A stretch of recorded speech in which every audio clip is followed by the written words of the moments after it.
给我拉下去！且慢，皇祖母，此女子就是才艺考核时大出风头的宫女，她当时展示的是神医。啊，是解剖。太医院的人说她是神医，说她堪比南朝的张秀姑。对，神医。拉下去！快点，别愣着！太医领到！快，太医！快！看看我玉儿怎么了？殿下放心。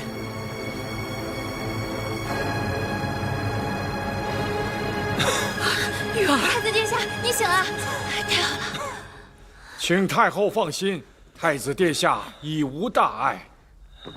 请太后娘娘、太子殿下恕罪，刚刚奴婢只是一时心急，对太子殿下有所冒犯，但这是民间的一种急救之法，奴婢只想救人。请容老臣说两句。说吧。老臣恰巧目睹了这位姑娘对太子殿下施救的情景，虽然不太明白其中的原理，但太子殿下确实是被抢救回来，脉象也已经无碍。这位姑娘刚才的行为虽然看似粗鲁无礼，不分尊卑，但性命攸关时，当以救人为先。孙大人言之有理。陆姑娘，谢谢你救了我。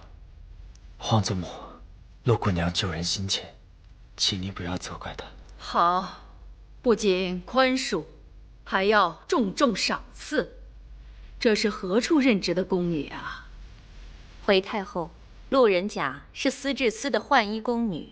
这么个聪明正直的好孩子，做浣衣宫女屈才了。哀家升你为司药司侍药女官，派驻永延宫，以后就到太子身边伺候吧。太后容禀，路人甲虽然是司治司的宫女，但她之前已被四皇子殿下指定为专职浣衣婢了，这恐怕得问过四皇子。对啊，我要是去了太子府，肯定再不能每天摸鱼去找甘蔗寺了。甘蔗寺，你快出来说句话呀！你的专职浣衣婢、相声大师、心灵画手、开心果、小可爱，就被人抢走了。是吗？老四。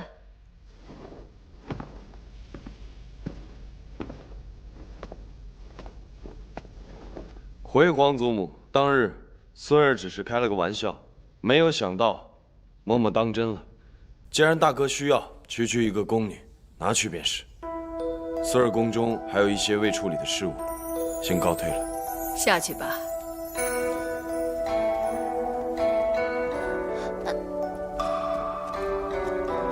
那好，明日起，侍药女官路人甲调任永延宫。谢太后。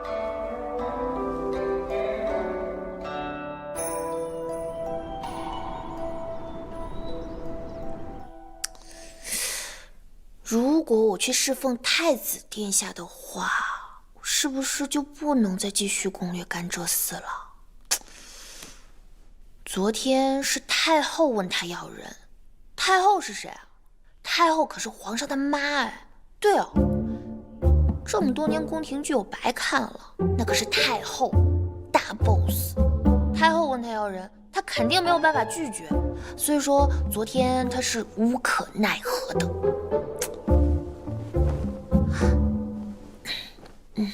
齐少，齐少，在呢，亲，找我什么事啊？我要独当。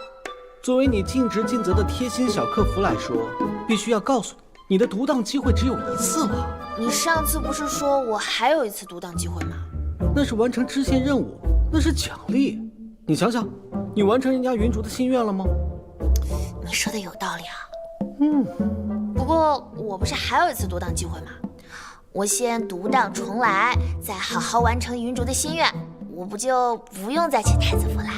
哎呀，亲啊，我就是佩服你这种积极乐观又信心爆棚的性格。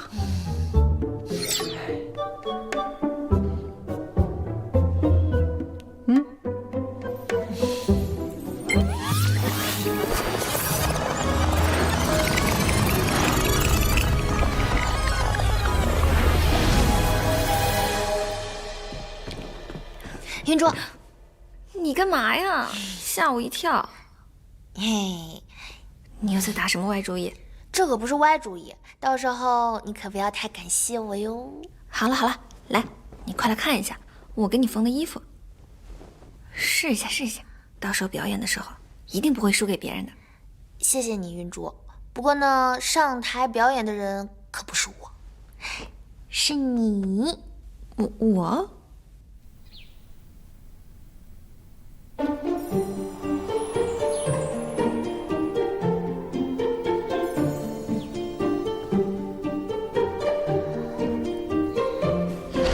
你看看，我为了你把最后一次独当机会可都用了。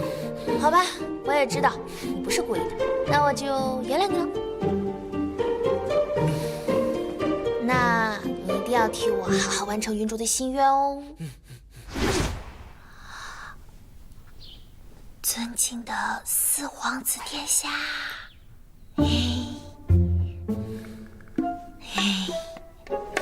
我有一个小的忙要请你帮。说。太后的寿宴，我们司这司不是要表演节目吗？说重点。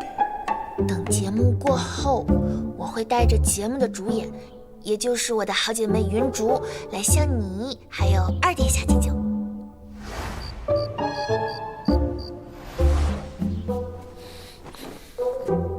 你该不会喜欢我二哥吧？我没有，不是我，是云竹啊。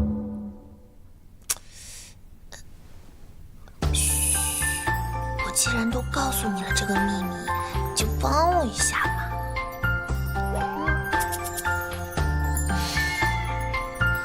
要我做什么？在表演结束之后呢，你就多跟二殿下待在一起，让他千万不要离席。到时候我会带着云竹过来，给你们两个人敬酒。二殿下喜欢什么样的姑娘，你就把云竹往哪个方向夸，然后呢，就让他俩喝酒。他俩喝多了之后，就可以。你笑了，你笑了，我看到你笑了啊，那我就当你答应了。我告诉你啊，我们这次的表演，从节目到内容，题材新颖又精彩，一定会惊艳四座的。你就这么肯定？万一……当然，我这儿非常欢迎某人来哭鼻子的。绝对不可能！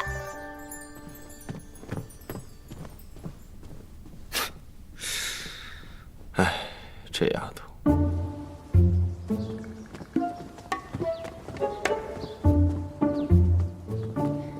这一次让云竹表演，甘蔗寺也答应帮忙了。只要保证太子不会犯病，我就一定不会被派到太子府了。瞧，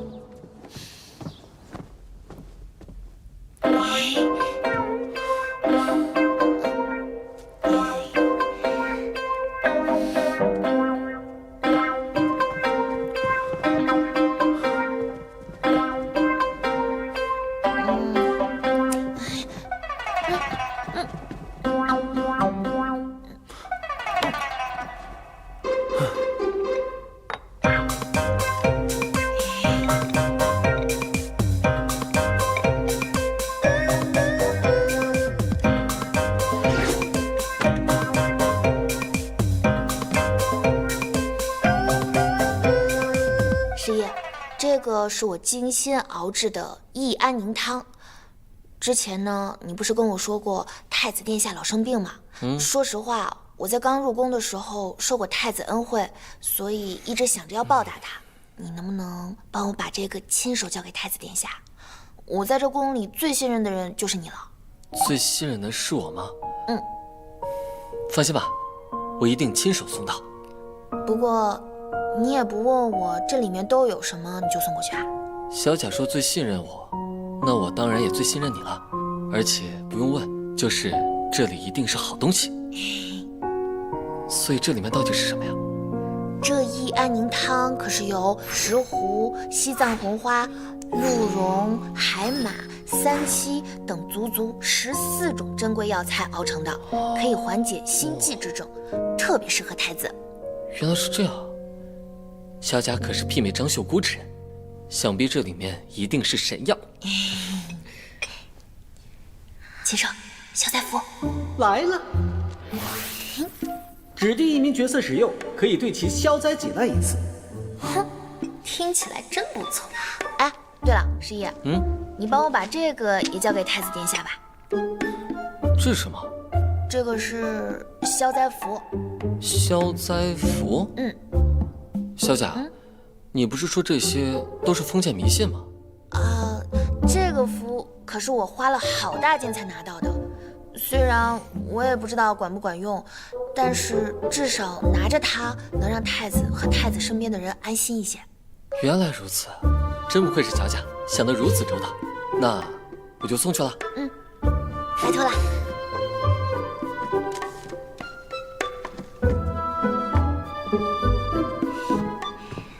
我可是按照中医课上教授教的药方配制的汤剂。太子殿下，不管你是心慌、心悸、心绞痛，通通给你治好喽。问皇嫂安，十一弟何事如此高兴？我呀，这是给大哥送神药来了。十一弟，你也知道，你大哥的身体经不起折腾，他的膳食和汤药没有经过严格的筛查，是断不能送到他的面前的。如此的话，那便筛查吧。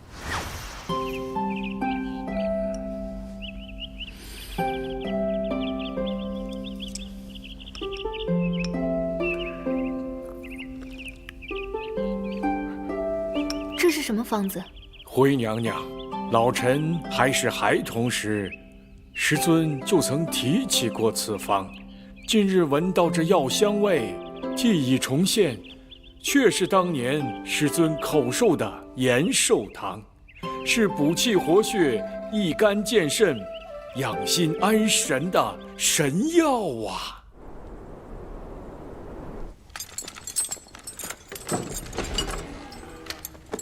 进去。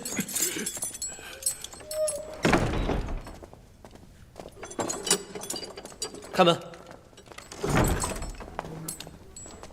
快把手铐解开。这恐怕不合适。四殿下说了，此次能否成事，还需仰仗文壮士的帮助，务必好酒好菜伺候着。解开。是。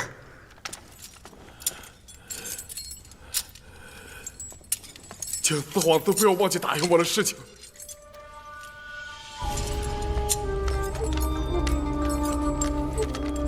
大人，准备的如何？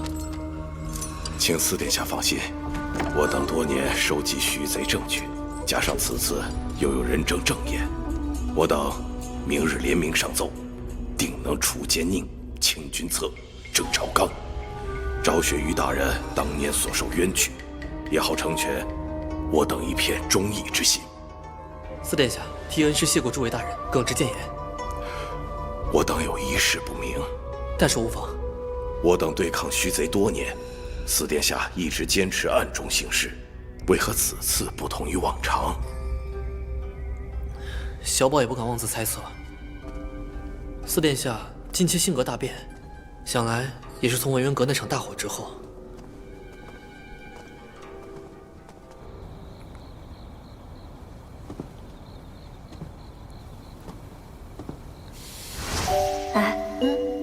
你觉得四皇子知道你喜欢他吗？我天天给他讲土味情话，他也没理由听不懂。土味情话？我觉得感情这件事应该是要很认真的。如果你喜欢一个人，要把这种心情认真传达给他，他才能相信嘛。罗冉冉，废你！四殿下。怎么，才半日不见就想我了？我今天有一个新奇的故事，这好故事可不能隔夜，就叫你来了。说。小宝今天没有来吧？不是你不让我带他来的吗？我把他支开，办别的事儿去了。那是因为我这故事只能讲给殿下您一个人听。一个人听？什么故事？这是一个孙悟空在变成齐天大圣之前的故事。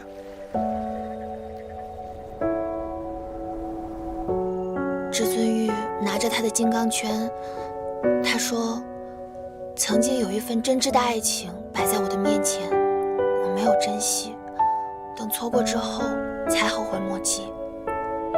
如果上天能再给我一个机会，我会对那个女孩说：“我爱你。”如果一定要给这份爱加上一个期限的话，那我希望是10000年。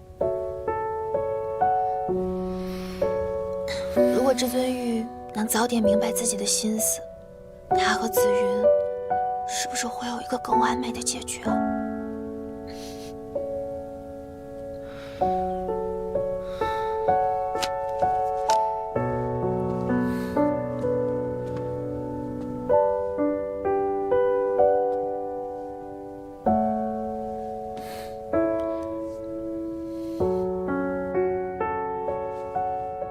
这故事讲的一般，而且我这听故事的人还没怎么着呢，你这讲故事的人都哭成花猫了。你真没听懂我到底想说什么吗？反正大爷一开始很看好他，后来他看你跟他关系越来越近，就让我把他杀掉。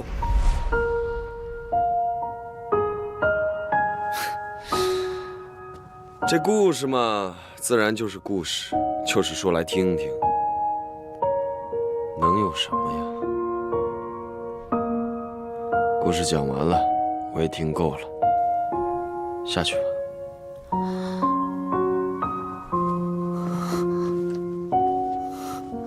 看来殿下今天还约了别人，奴婢告退。对不起，我得送你去一个更安全的地方。在尘埃落定之前，我不能再让你受到任何伤害。殿下，